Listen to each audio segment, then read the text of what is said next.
Assalamualaikum warahmatullahi wabarakatuh. Saya Anis Indayanti, NIM 171600146. Di sini saya dari kelompok 3, saya akan menjelaskan tentang Good Corporate Governance. Arti penting GCG.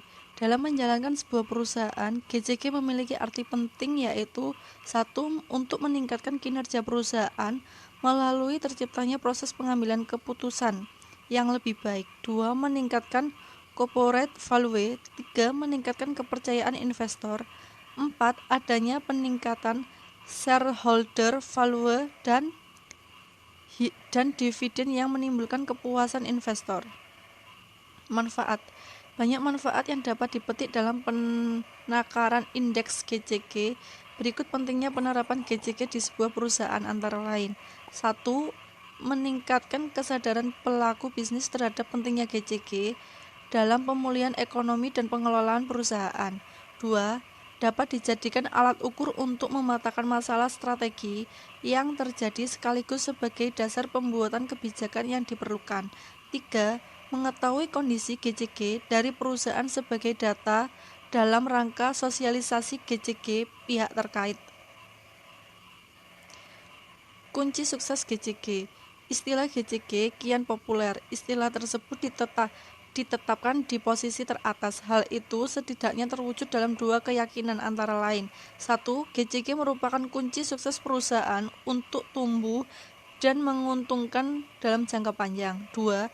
Krisis ekonomi dunia di kawasan Asia dan Amerika Latin yang diyakini muncul karena kegagalan penerapan GCG di antaranya sistem regulatori yang payah, standar akuntansi dan audit yang tidak konsisten, praktik perbankan yang mulai melemah, serta pandangan yang kurang peduli terhadap hak pemegang saham minoritas. Assalamualaikum warahmatullahi wabarakatuh. Saya Sekar Cecilia, NIM 171600210. Di sini saya akan melanjutkan penjelasan mengenai peran BI dalam penerapan GCG.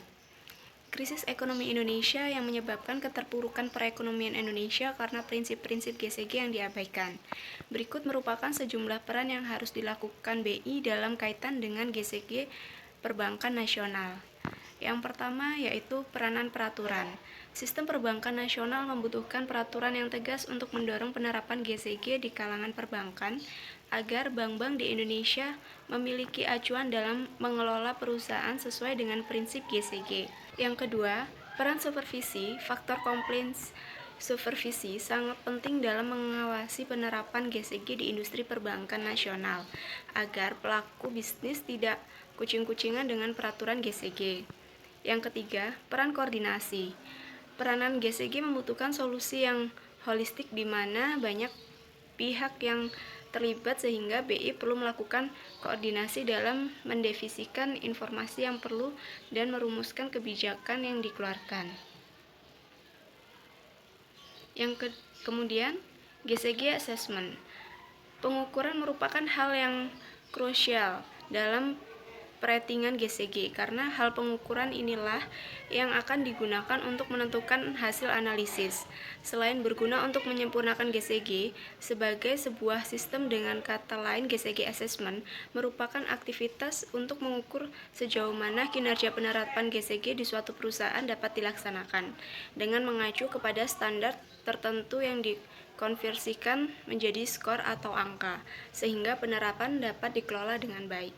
Sekian, wassalamualaikum warahmatullahi wabarakatuh. Assalamualaikum warahmatullahi wabarakatuh. Saya Ida Pujawati, NIM 1716004-9. Di sini saya akan melanjutkan presentasi dari sebelumnya. Untuk perangkat atau kelengkapan asesmen, yaitu pelaksanaan GCG assessment memerlukan berbagai perangkat. 3 perangkat utama yang digunakan yaitu yang pertama kuesioner. Kuesioner merupakan metode pengumpulan data dengan cara memberi dan menyebarkan daftar pertanyaan kepada sejumlah responden untuk mendapatkan jawaban atas daftar pertanyaan yang dimaksud. Yang kedua, wawancara. Wawancara merupakan upaya untuk mengumpulkan data dan informasi ataupun mencari penjelasan dari suatu kondisi dengan cara mengajukan sejumlah pertanyaan secara lisan kepada responden. Yang ketiga, observasi, yaitu observasi merupakan metode pengumpulan data dan informasi yang dilakukan dengan cara melakukan pencatatan secara cermat dan sistematik terhadap pelaksanaan atau proses kegiatan tertentu dalam suatu perusahaan. Sekian presentasi dari saya. Terima kasih. Wassalamualaikum warahmatullahi wabarakatuh. Assalamualaikum warahmatullahi wabarakatuh. Saya Erika Dwi Retnowati dengan NIM 171600145. Di sini saya melanjutkan presentasi sebelumnya. Slide ini aplikasi asesmen. Yang pertama, self assessment. Aplikasi ini dilakukan secara internal oleh perusahaan tanpa campur tangan pihak eksternal dari luar perusahaan. Kegunaan utama yaitu dari penilaian mandiri untuk membantu perusahaan memahami kondisi, mengidentifikasi bidang-bidang corporate governance yang masih lemah dan memperbaiki.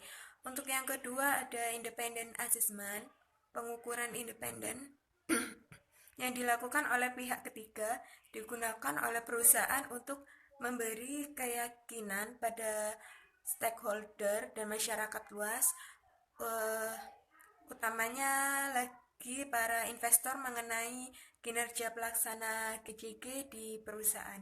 Untuk slide yang selanjutnya ada effective assessment. Yang pertama, konsep sistem monitoring merupakan interaksi dari berbagai kegiatan seperti mengamati, meninjau kembali, mempelajari, serta mengawasi secara berkala atau berkesinambungan terhadap pelaksanaan berbagai program atau kegiatan implementasi GCG yang sedang berjalan. Untuk yang kedua ada model desain dan framework monitoring GCG model monitoring. Di samping ini ada bagan